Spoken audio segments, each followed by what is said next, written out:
My name is Lee, and at 31, I thought I was doing something meaningful. Paying for my little sister's wedding venue, convinced I'd stand proudly by her side as maid of honor. But instead, I found myself uninvited. "You're not a bridesmaid," she laughed over the phone. "You're more like a sponsor. A sponsor." Like she was hosting a charity gala and I'd signed a check for a tax deduction. Before I could even process the absurdity of it, my mom chimed in from the background with that tone she always used when smoothing Belle's messes into misunderstandings. "Sweetheart," she said gently, "she didn't uninvite you, she just reframed your role." Reframed. Like I was a Word document that needed better margins. I didn't argue. I didn't cry. I didn't even flinch.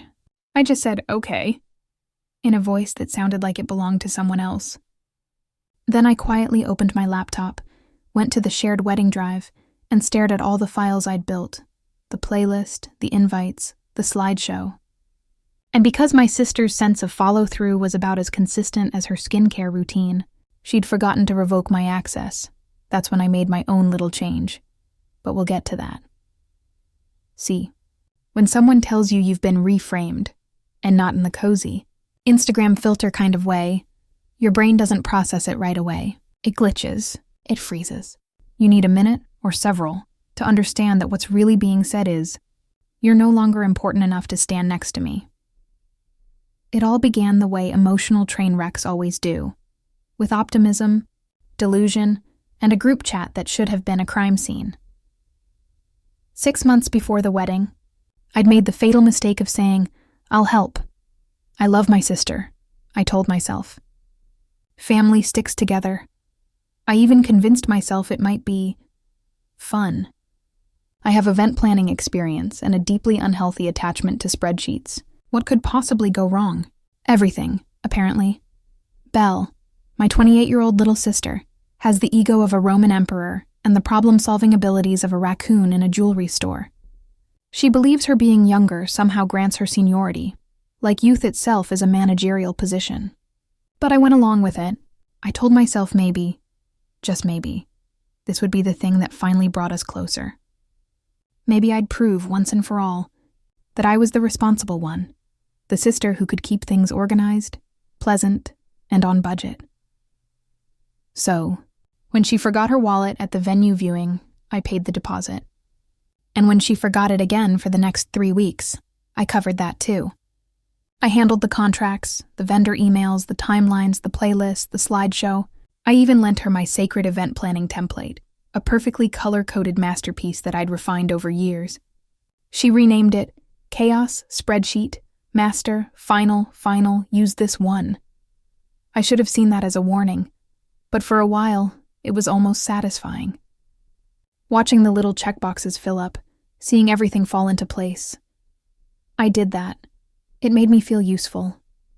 Until, of course, it didn't. It was a Tuesday morning when the text came in. Belle. "Hey, quick update. We made a few changes to the wedding party, simplifying a bit. Hope that's cool." I blinked at my phone, assuming someone else had dropped out. Maybe Juliet, her perpetually enlightened friend who once called marriage a heteronormative tax scam. But no. An hour later, my phone buzzed again. "Belle calling. Hey!" she sang in that suspiciously chipper voice people use right before detonating emotional bombs. "Okay," she began. "Don't freak out," which, of course, meant, "I've already done something terrible, and I need you to emotionally babysit me while I justify it. We've decided to, streamline the bridal party," she continued, "make it more intimate. You know, I read this article about emotional minimalism. It's all about surrounding yourself with people who, really vibe." "By streamline?" I asked slowly. "You mean..." "Well," she said, "just keeping close friends. It's not personal. Not personal. Like I was being laid off from an office job. So," I said carefully, "I'm not your maid of honor anymore." "Oh, you're still important," she chirped. "You're just not in the lineup. Think of yourself more like our biggest supporter. Like a sponsor. A sponsor. Like this was a PBS telethon, and I was funding the broadcast in exchange for a tote bag." That's when Mom piped up, teacup clinking in the background, soothing as ever. "Honey," she said, "she didn't uninvite you. She just reframed your role." Reframed. That word hung in the air like a bad smell. Something inside me went still. Not angry, not even hurt. Just quiet. The kind of quiet that comes right before an earthquake. I didn't yell. I didn't plead. I just said, "Okay," hung up, and stared at my computer screen. The shared drive was still open, and that's when I noticed the slideshow file. The one I'd spent weeks perfecting. It had been meant as a surprise. Photos, music cues, perfectly timed transitions. Something she'd asked me to handle creatively, which in Belle speak meant, do all the work so I can take credit later. The wedding was set for Saturday. My attendance had been reframed out of existence. But the whole thing was being streamed for Grandma Allie, who couldn't travel. Mom had said I could watch from home. Generous, I'd muttered. So I did. Saturday arrived. I curled up on the couch in my softest sweatpants, hair in a messy bun, popcorn in hand, laptop on my knees. Like a sports commentator for family dysfunction, the live stream flickered on. The venue looked stunning. My venue, technically. The one I'd paid for. Flowers everywhere. Golden lighting. Signs with calligraphy that said things like, 2 souls, 1 story. Cute. Almost convincing. If you hadn't seen the group chat where Belle called her fiancé Miles, a golden retriever in human form, loyal, but not super bright, the ceremony started. The vows were sweet enough to cause cavities. People cried. My dad quoted The Notebook, which honestly should have been punishable by law. They kissed, the music swelled, cameras flashed, then came the reception. Belle snapped at a staff member about the mic volume, classic, and then the lights dimmed. The projector flickered to life. Time for the slideshow. The first few images were perfect. Baby Belle in a tutu, Belle and Miles at brunch, Belle candidly laughing. The crowd cooed. Mom dabbed her eyes. Then, the next slide appeared. Not a baby photo, not a couple's selfie, a screenshot of Belle's own messages.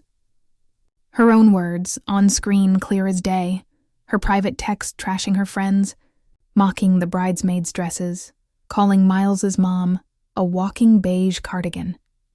The room went silent.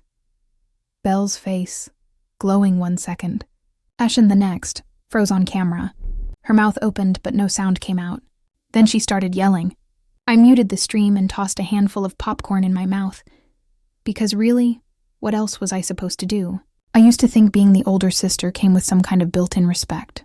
That maybe, somewhere, there'd be a laminated certificate saying, firstborn, eligible for gratitude.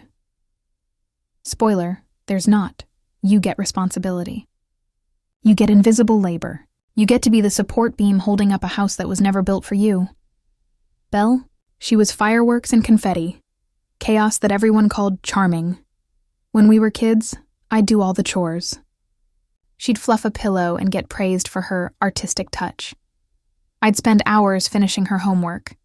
And she'd show up with glitter glue on the title card and get an A+ for leadership. At Thanksgiving, I'd cook for 10 hours straight while she floated around posting Instagram stories captioned, family vibes. Then she'd take 1 bite of mashed potatoes and say, did someone use skim milk? And instead of grounding her, Dad would chuckle and say, that's my girl, always honest. Meanwhile, I'd be elbow deep in dishwater, wondering how you could be that wronged and that invisible at the same time. It wasn't that they hated me. They just saw me as the infrastructure, the foundation. The reliable one, Belle, she was the main attraction. A walking performance art piece wrapped in glitter and self-delusion. She didn't enter rooms. She debuted. She didn't argue. She rebranded. When she was 13, she told our neighbor her perfume smelled like dead flowers in a warm closet, but in a romantic way. The woman gave her $5. When I told the same neighbor her lawn flamingos were terrifying, I got grounded for being cruel. That was our dynamic in a nutshell, and it only got worse as we grew up. She lied, cheated, humiliated people, and everyone still adored her. I so much as sighed too loudly, and Mom would say, "Don't make that face." One Christmas, I got socks and a self-help book called Tidy Mind, Tidy Life. Belle got a monogrammed luggage set and a surprise trip to Costa Rica. When I blinked too slowly, Mom said, "Don't be jealous, dear. You said you wanted practical gifts." Eventually, I learned the truth. I wasn't crazy. I was just being gaslit by people who smiled while doing it. It took moving out and paying for therapy to realize I wasn't the problem. They just liked me better when I was useful. And Belle? She never grew out of it. She called her chaos purpose, her job-hopping self-discovery. She didn't have failures. She had phases, and I had receipts. She tried intuitive styling, which is where she charged people $75 to say things like, "Have you tried neutrals? And let's unpack your relationship with cardigans." I, meanwhile, was working a full-time job in operations and paying her phone bill because it's just temporary, because you're stable and she's in transition, because family supports family. Eventually, the asks stopped sounding like requests and started sounding like policies. You'll cover her deposit, right? Can she stay with you for a few weeks? Can you co-sign the loan? She just needs time to find her rhythm. Belle didn't want to find rhythm. She wanted to dance to a beat that someone else paid for. And I kept paying as some part of me still hoped. I hoped that if I did enough, gave enough, supported enough, they'd finally see me. They'd finally treat me like more than a safety net in human form. That's why I agreed to help with the wedding. That's why I didn't flinch when she asked me to front the venue costs until her cashback bonus hit. That's why I put my name on every invoice and stayed up until 2 a.m., tweaking the slideshow transitions, because she wanted the kiss photo to line up perfectly with a chorus drop. I was stupid. I know that now, but back then it still felt possible. Like maybe if I just got this right, if I could plan the perfect wedding for her, make it magical, Pinterest W-worthy, viral even, she'd turn to me and say, "I couldn't have done this without you." Instead, she turned to me and said, "You're not a bridesmaid. You're like a sponsor." And just like that, the last illusion snapped. It wasn't rage I felt. It wasn't even grief. It was exhaustion, the kind that sinks into your bones and settles there like cold, because it wasn't just about the wedding. It was about every birthday I'd spent alone while she hosted intimate dinners with friends, every vacation she posted about that I didn't know she took, every time she used my name as a credit reference without asking, every time she mocked me to people I introduced her to, and I still defended her. It was about how she could walk through life with glitter and entitlement, and I was always stuck cleaning up the confetti. So no, I didn't scream when she uninvited me. I didn't throw a fit or guilt, trip her, or write a Facebook status, subweeding her entire personality. I just opened my laptop, looked at the wedding slideshow and made a few edits. Not loud ones, not messy ones, just factual ones. Because if they were going to reframe my role, figured I might as well choose the lighting. The first slide was harmless, sweet, even a slow fade from white into a photo of Belle and Miles on a hike. Back when their relationship was still in its filtered Instagram caption glow era, the music, her favorite acoustic cover of Electric Love, started playing just as planned. People cooed. Grandma Ellie clapped. Someone near the back said, "Ah," like they just witnessed a puppy yawn. Slide 2. Baby Belle in a pink tutu chewing on a stuffed duck. Slide 3. Prom night for graduation. 5. Belle posing next to Miles in matching denim jackets with the caption, "My Forever Adventure." All exactly what she expected. Slide 6. A group selfie of Belle with her bridesmaids at the bachelorette party in Palm Springs. Slide 7. The same photo zoomed in and with a text bubble. That's when the US stopped. The bubble was a screenshot of a message Belle had sent in a private group chat. One she apparently forgot was synced to her cloud drive. Mallory looks like she stole her dress from a clearance bin at Hobby Lobby. Mallory maid of honor stage left. Visibly recoiled. I watched from my couch. I hadn't even gotten to the popcorn yet. Slide 8. Another photo from the same weekend. Another quote. "Lana needs to stop trying so hard to be funny. It's odding not open mic night." Someone near Lana choked on a sip of champagne. There was a pause. Laughter, confusion. No one was quite sure how to react. Then came slide 9. This time it wasn't a photo. It was a screen recording. A slow scroll through text Belle had sent to her best friend Kaylin. "Honestly, I'm just keeping the lineup cute for the photos. These girls are not it. Can't wait to cut ties after the honeymoon. So much dead weight. Dead weight." I heard someone gasp on the stream. Like actual gasp, audible, sharp cinematic. The room on screen went quiet. The slideshow kept going. Slide 10. A video of Belle on the phone lying in bed, clearly unaware she was being recorded. Miles is sweet. Yeah, but I could have done better. I settled whatever. I just want to ring in some Instagram content before I hit 30. There was no music under that one, just silence and the sound of 100 people blinking in unison. Miles, sweet awkward golden retriever. Miles was sitting at the head table blinking like he'd just been slapped by a polite ghost. Belle stood. I could see her lips move. Yelling something at the AV team. The slideshow didn't stop. Slide 11. A carousel of screenshots from Instagram DMS. Can't believe we're actually inviting Aunt Linda. She smells like expired butter. I'm only inviting my cousin Claire because she's hot. And I want the guest list to look aspirational. If my sister thinks she's getting a toast, she's delusional. She'll probably cry and make it about her boring little job. That last one got an audible hey from someone off camera. Belle marched toward the screen and then the video started. Full volume crystal clear audio. It was a mashup clips of her from voicemails, TikTok's candid recordings, her calling the wedding planner, a discount Pinterest witch, her mocking the officiant's lisp, her referring to the florist as trauma in a peasant blouse. Then came the audio from a voice memo she'd sent to her friend Avi. It's not like I'm paying for this thing. My sister is footing the bill. He's got 0 boundaries. Honestly, if I fake cry, she'll probably buy the honeymoon too. That was the moment. The moment when every eye turned toward her. Belle froze mid-step, blinking under the fairy lights like a deer on opening night. You could see the calculation happening behind her lashes. Deny, downplay, distract. She number 4, deflect. This is a prank, she announced. It's obviously fake. Someone edited this from the couch. I sipped my wine. Sure, Belle deep fakes the real pandemic.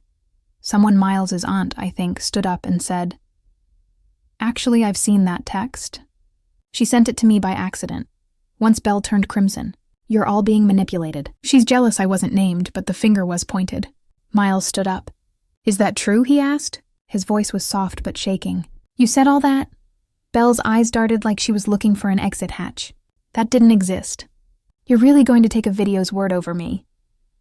Miles looked down at his plate. The DJ, unsure what to do, quietly turned off the music. You said you settled, he muttered. Before 30, it was a joke. She hissed. You also said I'm a placeholder with decent credit.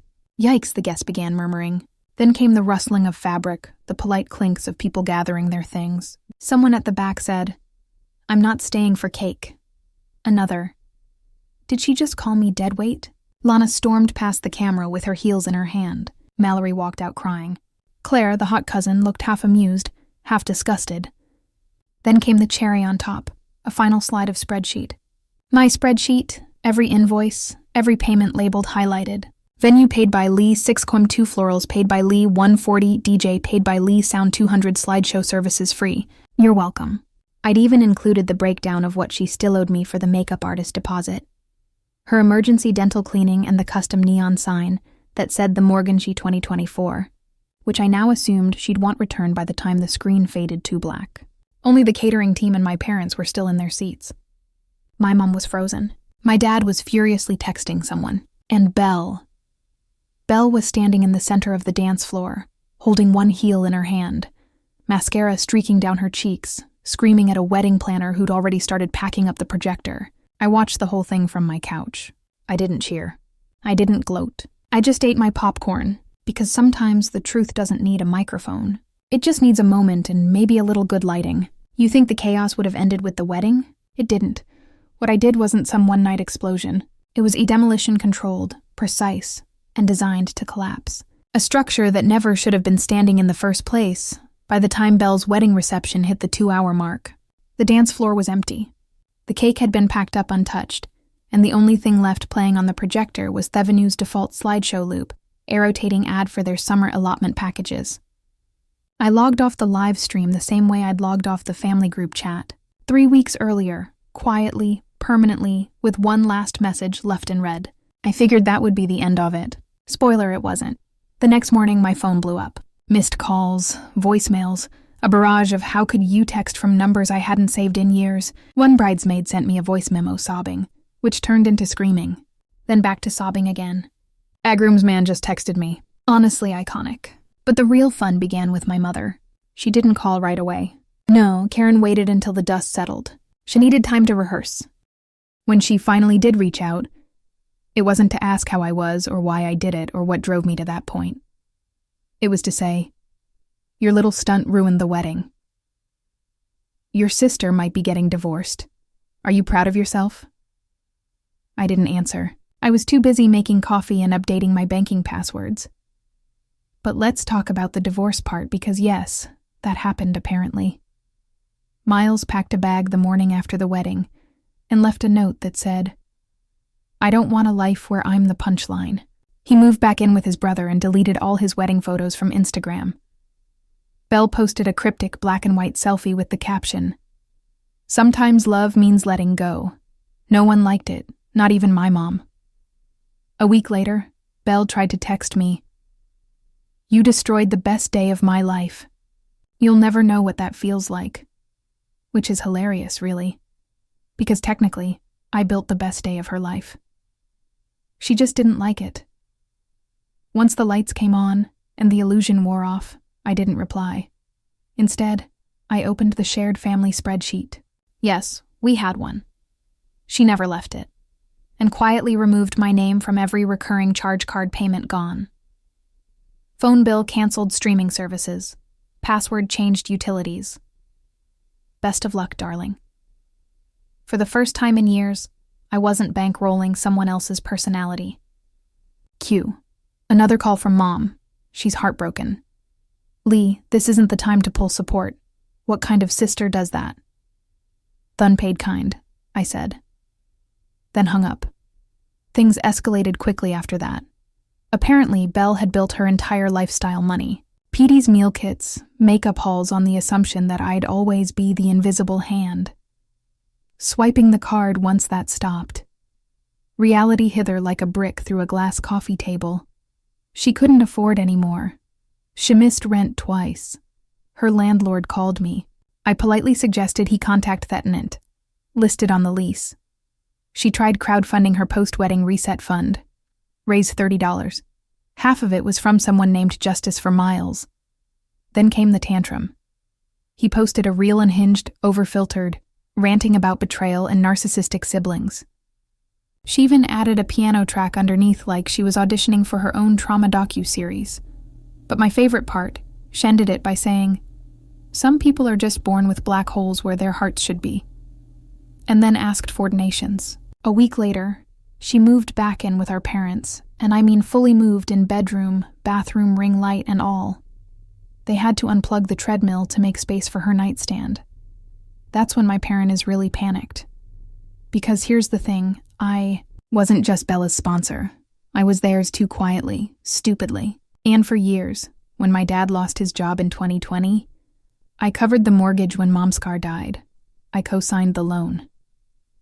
When they forgot about property tax season, I paid the bill not out of obligation, out of hope that maybe one day they'd see me as more than the family intern with a Venmo account. But after the wedding, I was done hoping. When I told them I was cutting them off financially, my mom gasped like I had announced I'd joined a cult. "You can't just stop helping your family," she said. Actually, I said I can. I just did. They threatened legal action. They threatened to tell the extended family. I'd manipulated the slideshow. They even said I owed them emotional damages, which was funny considering all the emotional damage. I'd been quietly accumulating like an unpaid intern in a hostile HR department. Eventually, they started calling relatives to try to spin the story. Lee went rogue. She ruined Belle's wedding out of jealousy. She's mentally unstable. She always had a hard time sharing attention.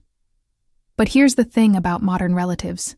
They have the internet, and I had the footage unedited, time-stamped with receipts, literally. By the time I sent out the Dropbox link titled Full Wedding Files for Transparency, the story was over. Even Grandma Ellie called me and said, "Well, that was dramatic but fair." Belle didn't speak to me again. She did, however, send me a request on Zelle for partial damages. I declined it and added a note that said, "This user is no longer available. Fast forward 6 months." My parents filed for bankruptcy, apparently supporting an unemployed adult influencer with a vendetta against soap operas. Don't ask is not cheap. Belle started a podcast. She called it The Reframe. You can't make this up.